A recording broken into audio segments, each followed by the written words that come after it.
Alors, dans cette vidéo, on va donner une application du calcul variationnel à la vérification d'un principe de base et très connu dans le domaine de l'optique géométrique, à savoir le principe de Fermat.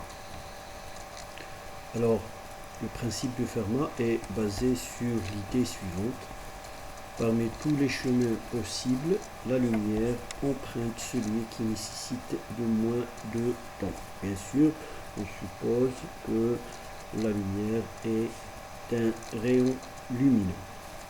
Alors, dans ces deux figures, on a pour la première figure à gauche, on a la lumière qui passe du point A vers le point B en supposant que les deux milieux sont le vide. Alors, on sait que ça va être une droite, alors que pour le cas où la lumière passe du point A vers le point B, en passant par deux milieux d'indices de réfraction différents N1 et N2, là, le chemin n'est plus une droite, il est brisé. Alors, faisons que la lumière part d'un point A, ce que je viens de dire, vers le point B, c'est donc pour cette figure. Si les deux milieux sont le vide, homogène et isotrope et d'indice de réfraction 1, la trajectoire entre A et B est une ligne droite, car le temps mis par la lumière entre les points A et B est le plus court. Voilà pourquoi le chemin est une droite entre A et B. Alors, en effet, le temps mis par la lumière est égal à T égale à...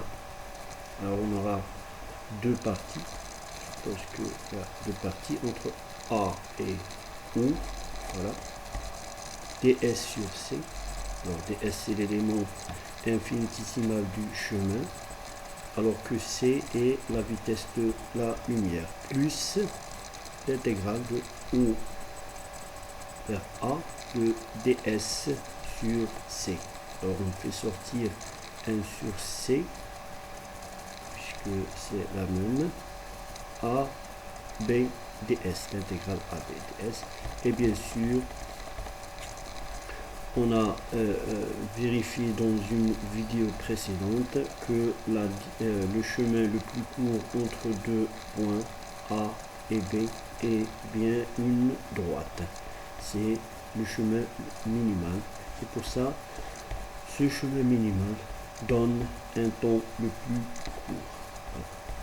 Maintenant, dans le cas où la lumière passe du point A dans un milieu d'indice de réfraction N1 vers le point B situé dans un milieu d'indice de réfraction 2, c'est cette figure-là.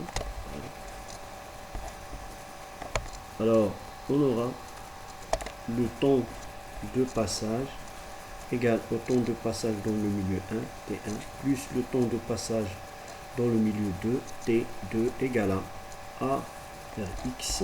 Alors on a supposé que le chemin n'est plus une droite. Pour ça, on va supposer un point X autre que le point O à X. Voilà. ds sur V1, puisque la lumière ne va pas se propager avec une vitesse C, mais plutôt avec une vitesse V1 inférieure à la vitesse de la lumière, plus X vers V, intégrale de ds sur V2. V2, c'est la vitesse de la lumière dans le milieu d'indice de réfraction N2. Alors, on aura, puisque V1 et V2 sont des constantes, on peut les faire sortir des intégrales. Le temps de passage entre A et B s'écrit sous cette forme. Voilà. Maintenant, les chemins les plus courts entre A et X d'une part et entre X et B d'autre part sont bien sûr des lignes droites. Mais on doit se demander quelle est la position du point X qui fait que le temps entre A et B soit le plus court. Voilà. Alors, on définit ce qu'on appelle le chemin optique Alors le chemin optique est défini comme le produit du temps de passage entre les points A et B et la vitesse de la lumière dans le vide C. LAB, c'est-à-dire le chemin entre A et B, égale à C fois T. Alors on multiplie C par cette expression tout en faisant l'intégrale. Alors C sur V1 AX, alors bien sûr c'est une droite, voilà. Plus C sur V2 XB, c'est une droite, mais le chemin AX plus XB ne forme pas une droite. C'est ça le problème. Alors, bien sûr, on a par définition l'indice de réfraction N1 égal au rapport entre la vitesse de la lumière dans le vide et sa vitesse dans un milieu quelconque. N2 c'est avec C égal à C sur VV2. Alors le chemin entre A et B égale à NA, N1 AX plus N2 XB. Mais on voit bien sur cette figure que AX égale à racine carrée de XA plus X au carré plus YB. Voilà. Alors on définit X par rapport à une origine ou, voilà. Alors AX, voilà, à cette droite-là, AX égale, alors Pythagore, c'est XA plus X, voilà, au carré, plus YA. Maintenant pour XB, on aura XB moins X, voilà, au carré, plus YB au carré. Voilà. Alors, on remarque ici que X, petit XA, petit XB, petit YA et petit YB sont des constantes puisque ce sont les coordonnées des points A et B fixes. Maintenant, la seule variable dans l'expression LAB est bien X. C'est la position du point X qui n'est pas connue.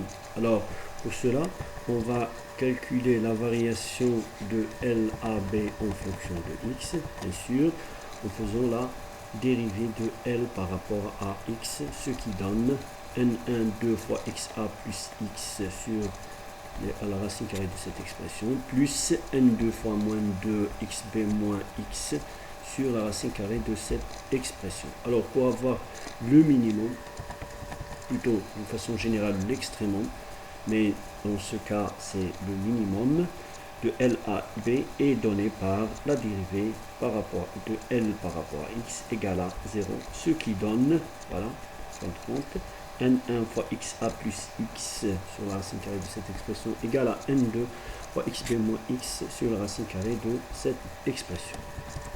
Alors voyons ce que donnent ces expressions sur le schéma suivant. Alors on voit bien que XA plus X sur la racine carrée de cette expression égale à sinus θ1. Voilà, c'est un angle θ1 que fait la droite AX avec l'axe des ordonnées Y. Voilà, θ1. Alors que XB moins X sur la racine carrée de XB moins X au carré plus YB égale à sinus θ2 avec θ2, c'est un angle que fait la droite BX avec l'axe des ordonnées Y. En fin de compte, on aura N1 sinus θ1 égale à N2 sinus θ2. Alors, on vient de retrouver la troisième loi de Snell-Descartes concernant la réfraction de la lumière à l'interface de deux milieux d'indices différents. C'est une loi très importante dans l'optique géométrique et même l'optique ondulatoire.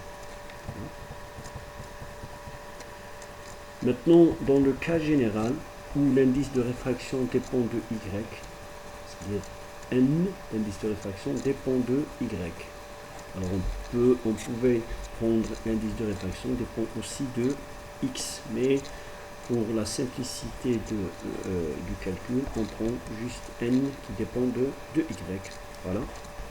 N qui dépend de Y, c'est-à-dire ce milieu-là n'a pas un indice de réfraction constant, mais il change en se déplaçant suivant y. Voilà.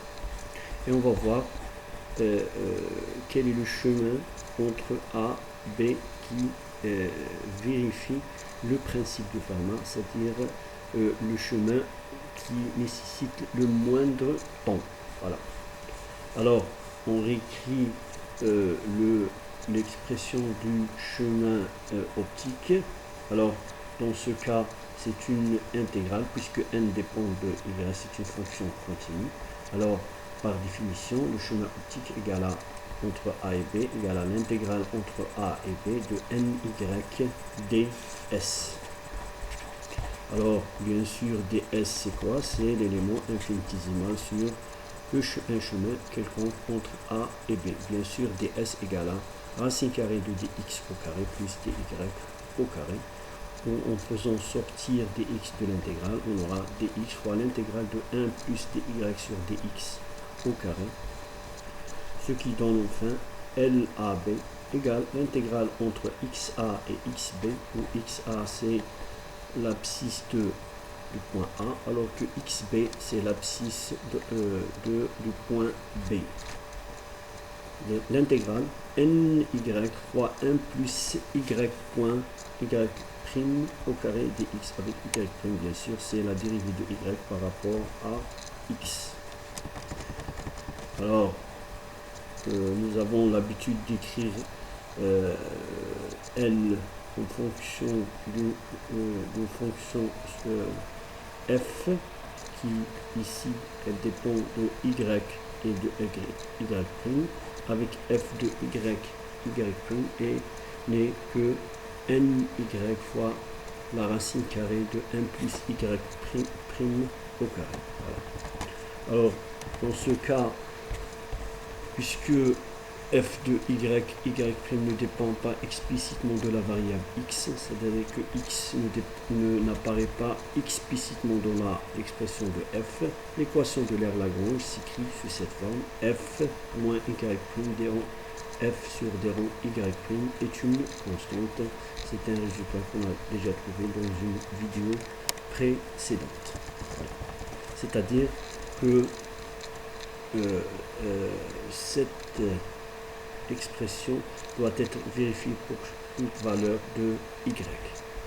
Alors, après réarrangement, on trouve, voilà, puisqu'on a f, on fait la dérivation de f par rapport à y, on se retrouve avec cette expression ny 1 plus y prime au carré puissance moins 1 demi égale une constante. Alors, c'est cette expression que doit vérifier y en tout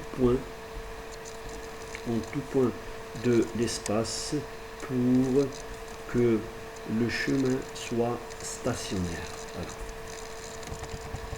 Avec y prime bien sûr, dy sur dx et la tangente de l'angle phi entre la courbe yx et l'axe des abscisses x, bien sûr, c'est là la tangente y prime. Voilà. Alors revenons au cas où nous avons juste deux milieux, c'est-à-dire la lumière va passer d'un milieu d'indice N1 vers un milieu d'indice N2, c'est-à-dire que NY prend deux valeurs au lieu d'avoir des valeurs continues. Voilà, c'est le cas le plus simple. Alors, on a bien sûr Y' qui prend deux valeurs. Y' égale à tangente phi 1 dans le milieu 1. Voilà, phi 1. Alors, c'est ça, Y et X. Alors, la tangente Y', c'est la tangente de cet angle, phi 1. Alors que pour le milieu 2, la tangente de Y dans le milieu 2, c'est phi 2. C'est la tangente de la droite Y par rapport à l'axe des abscisses.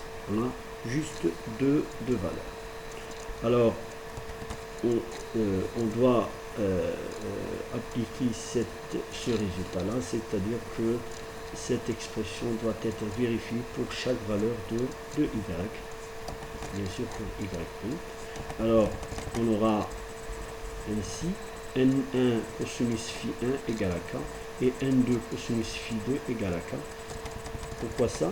Parce que on a 1 cosinus phi1 égale à 1 sur la racine carrée de 1 plus tangente au carré phi1, voilà, c'est ça, qui est égal à cosinus phi1, puisque y' on l'a dit, qu'elle est égale à tangente phi1.